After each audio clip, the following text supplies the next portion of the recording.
Okay. Okay, cool. All right. So yeah, Natalie Burr. I'm in private practice at Little Rock Pediatric Clinic. And I'm also the oral health champion for our Arkansas chapter of the AAP. So this presentation is just going to talk a little bit about anticipatory guidance, and we will touch some on fluoride as well, although the last presentation talked a bit more about fluoride varnish application. So just looking at the anticipatory guidance for objectives and then also talking a little bit about fluoride recommendations and potential concerns. I do feel like, I guess fortunately or unfortunately, however you look at it, fluoride has kind of taken a backseat to vaccines and the misinformation stuff, but there's definitely some fluoride misinformation out there too. So we'll talk a little bit about that. So, just in oral health and dental health, what is the role of the general pediatrician? Why do we care? Why are we talking about this? As I'm sure most of you know, dental caries are the most common chronic disease of childhood in the U.S.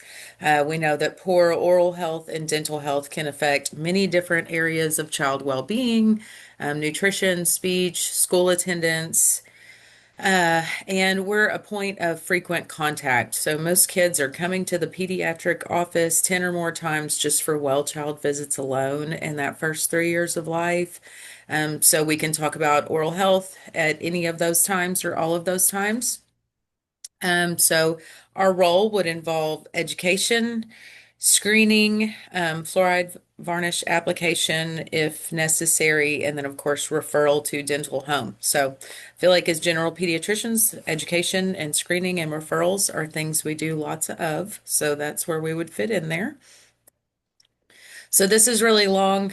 We'll kind of break this down, but this is basically the AAP policy statement. So it's saying that we should assess oral health risk, do anticipatory guidance, of course, counseling patients along with that guidance, talk to parents about brushing and flossing teeth, making sure that kids are brushing appropriately. We'll touch a little bit on just the fluoride use and caries prevention. And then, of course, referring to dentists, making sure that children are in a dental home.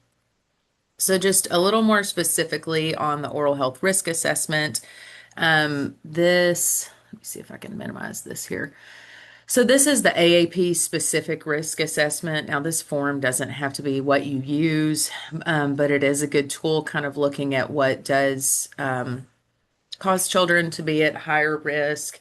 And also, it factors in some protective factors and clinical findings there, like what do you see on exam as well.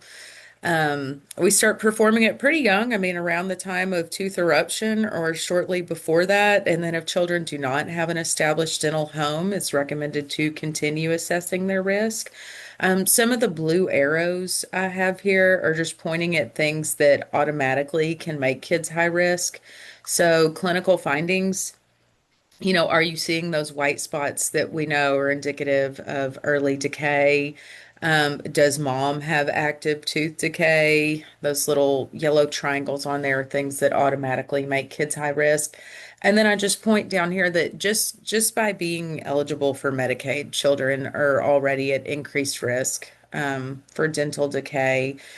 And this one's kind of nice because it has down at the bottom where you can kind of talk about your assessment and plan, but even just integrating one or two of these things into your EMR um, would work as a risk assessment. So I think in our EMR, we just have like a click box where we say if the child has a dental home, are their teeth being brushed? Is there visible decay on the exam?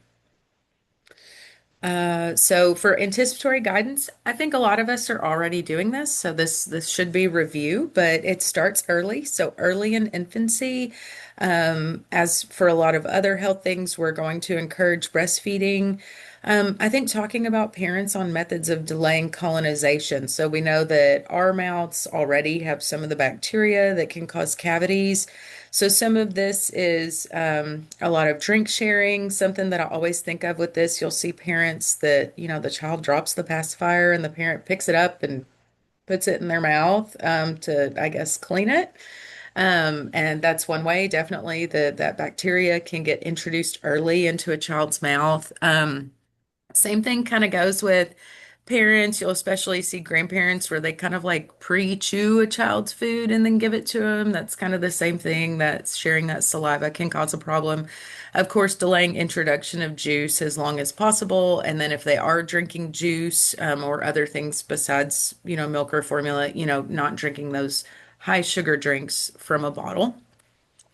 So moving into later in infancy, especially as children are starting to eat food. We want to make sure, again, that we're trying to focus more on foods that are not high in sugars. Once teeth erupt, we want parents to go ahead and start brushing. And I think it's important to tell them to use fluoridated toothpaste at an appropriate amount. So I think a lot of the time people, may have heard, even sometimes from family dentists, hey, don't use fluoride, but we know that early use of fluoride containing toothpaste is actually important for preventing decay. Trying to avoid bottle propping, introducing cup, straw cup, open cup pretty early so kids can get a lot of practice with that so they're ready to stop using the bottle at a year old. Looking at fluoride supplements depending on where you live if children are not getting any supplemental fluoride. And then, of course, that dental referral around a year of age. For toddlers, again, brushing twice a day with fluoride toothpaste, discontinuing bottle use if they haven't already, making sure that children, again, are not getting juice throughout the day, that max ounce, 4 ounces of juice per day, and then kind of watching the snacks as well. And one thing I hear dentists bring up a lot, like with snacks, of course, we always think about like candy or sticky foods, but I mean, every time they're talking about goldfish crackers. And I guess, if you think about it, that's true because you eat the goldfish crackers and they really do kind of get stuck in your teeth. So even those snacks that are more like crackers, just think of anything that really kind of sticks in your teeth for a while that's going to increase that risk for cavities. And then for our older kids, of course, again, reviewing, brushing, flossing, going to the dentist, looking at fluoride. Um, Talking about snacks and healthy diet. We're already doing that. For our high risk kids, which again, if you think about kids that qualify for Medicaid, there's a recommendation for dental sealants. So they work in a different way than fluoride. So fluoride varnish really protects the smooth surfaces of the teeth. Dental sealants are really good for especially those back molars, kind of the pits of molars, the crevices in the teeth where kids that are older will commonly get cavities. And dental sealants are really effective at preventing cavities in those areas. A little bit on brushing. Before teeth even come in, caregivers should be kind of washing the gums and the tongue between feedings. We know that's helpful for preventing thrush as well. And then, of course, once teeth come in, using fluoridated toothpaste to brush teeth. I always tell parents the last thing in your child's mouth at night should be a toothbrush, not a bottle. So trying to remember, especially that nighttime brushing and then supervision, because I'm sure as a lot of us with kind of preschool age and younger kids know, they may not be doing just a great job if left to their own devices when they go brush their teeth. Just a little bit on flossing. As soon as kids' teeth are touching, you should go ahead and start flossing. It's generally recommended to be done once a day, preferably in the evening. So this is just one single slide that just talks a little bit about what the AAP on a national level has to offer on oral health. We've already talked a little bit about the guidelines. They have practice tools and some curriculum, definitely lots of printable things that you can put out there. One thing I'll point out there is just this brush book bed, which we're hoping maybe to get a grant for or implement here in Arkansas. So that's really another way to get books into the hands of kids, but also education on safe sleep and bedtime routines. So fluoride, again, this is that AAP clinical report talking about fluoride. I included this image here just because I think this is really great for not only us, but also non-medical folks. And this is another, the ILikeMyTeeth.org, the Campaign for Dental Health is another really great resource. But just talks about the mechanism by which cavities form, but also how fluoride protects against that.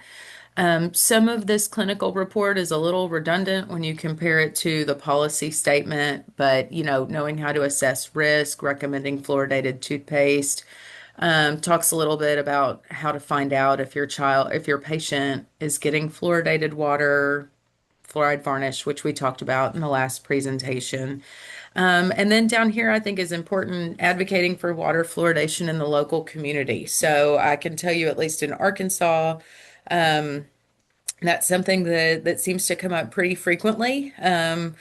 So bills to remove fluoride from public drinking water. And so, as pediatricians and healthcare providers, we know that on a population level, fluoride does decrease risk of decay in both adults and kids by about 25%. And we know that it's safe at the correct levels. So just kind of wearing your advocate hat and remembering that within communities, sometimes we need to be a voice for that as well. So, sources of fluoride, again, water, most people are getting it from food. What are they drinking? Optimal level, zero point 0.7 parts per million, and that's regulated by the EPA. In some areas, people need supplements because their water source does not have enough fluoride. And then, of course, people get it from toothpaste. And I always like to have this image here just because, under 3 years, I mean, a teeny tiny amount or even less than that. Over 3 years, when kids are getting better about actually spitting when they're brushing their teeth, you can do a little more, but we do not need a big, sometimes you'll see the pictures of a toothbrush, which is this huge, amount of toothpaste on it, and that's really not what we want. And then, of course, varnish, mouthwash, and prescription toothpaste is typically something a dental provider is going to give for additional fluoride. So this is just a tool from the CDC, especially for folks maybe that are in more rural areas of the state to be able to look by county at people's water sources and see if their water system is fluoridated. If it is, what is the fluoride concentration? Of course, for people that are on well water, ideally having the fluoride levels checked in that to make sure they're not too high or too low. So supplementation guidelines. So being in Central Arkansas, I really don't personally have much experience with this at all because we, are on city water. But I do know in other areas of the state, this is something that is recommended. So there's just a little chart here. Something that's really important is to assess all potential sources of fluoride before prescribing a supplement. So you just kind of have to think about, okay, where do these kids go to school? Where do people work? Are they getting, fluoridated water from another source besides their home? Because the risk of fluorosis definitely can be elevated if a child is getting fluoridated water from another source and they're getting fluoride supplements. So just a word on fluorosis. So this is a cosmetic issue. It's excess ingestion of fluoride before eruption of permanent teeth. We generally find kind of in the toddler age is where we see where this excess ingestion of fluoride happens, especially if they're not properly supervised and they're getting a whole lot of toothpaste. Um, or if people don't know that, you can have too much fluoridated toothpaste. But more commonly, this is due to high levels in water or some combination of getting fluoride supplements, and fluoridated water. And this is on the permanent teeth where you see the color change here. So we talked more about this last time, but this is just fluoride varnish. This is something that's really easy to do in clinic that can decrease risk, especially in these young kids that don't yet have a dental home. Just a couple of things here about supplies you need, frequency. Again, the reimbursement, considering what it costs, is really good, which is not always the case for things on Medicaid, but they're good with fluoride varnish. So something to keep in mind. So concerns about fluoride. So some prominent public figures have made claims that adding fluoride to drinking water can pose risks, things like decreased IQ, cancer concerns. And I've definitely had some parents bring this up. And so I just, and I've got a handout on the next page that's good for referring to. But I think being able to kind of like we do for vaccines as a pediatrician, being able to just give a confident, evidence-based recommendation about fluoride use, whether it's in toothpaste or fluoride in water or in varnish, and just letting people know that, if you're using correct dental hygiene, correct amounts of fluoride, optimally fluoridated water, you're not going to have adverse health effects from fluoride. So, first, I tell people this is naturally occurring. I think that a lot of the time people may feel like this is something that's not natural. It's naturally occurring chemical in almost all sources of water. We've been fluoridating community water for a long time. It's actually really helpful at reducing tooth decay. All of the major health organizations support fluoridating community water. And just talking about the U.S. Public Health Service and the EPA tightly regulate fluoride concentrations, and they come back and revisit it every few years to see if this needs to be changed. So actually, in the last couple decades, that recommended used to be range of zero point 0.7 to 1.2, and they actually came back and revisited it and said, you know what, everyone just needs to be zero point 0.7. So it is something that gets looked at from time to time. So this is really busy, but it's the front and back of a handout, and it's Fluoride Safety Guide for Health Professionals. And so I do feel like it touches on a lot of concerns that people bring up as far as fluoride exposure and consumption. And so I think just this is good for healthcare professionals just to kind of give us our talking points and help us with our confidence. But just first off, talking about, what is fluoride? Where does it come from? It dissolves into water. It's in environmental sources throughout the world. Talk about where we get most of our fluoride. Sometimes people have real specific concerns about the actual fluoride additives. And so just letting them know, hey, this has to comply with national safety standards. People are looking at this, talking about the EPA and the Safe Water Drinking Act. So, people know that this is something that's closely regulated. Some of the more specific things, there were some studies looking at children in other countries that raised some concerns about possible decrease in IQ. And so just letting people know, hey, yeah, that was found, that was in other countries, not really applicable to the United States because, again, we have more tightly regulated fluoride levels that are lower. Sometimes people will bring up things like dysfunction of thyroid and kidney or cancer cause. I've told people, American Cancer Society, which I think most people recognize the name of that group. The American Cancer Society says there's no association, between water fluoridation and risk of cancer. And so I think sometimes that can definitely be reassuring for people as well. And then up kind of at the top left, one thing that I've seen kind of spread as misinformation is that fluoride is a byproduct of making fertilizer. And of course, people think fertilizer, they think, well, that's toxic. And so kind of parsing that out and just saying, fluoride additives can be derived from a manufacturing process that sometimes is used for other consumer products, like the same phosphate rock that maybe we get fertilizer ingredients from, but that does not mean it is a byproduct of fertilizer. And so just letting people know that. And then, so that's really the end of the presentation. I'd be happy to take any questions. There's all my references.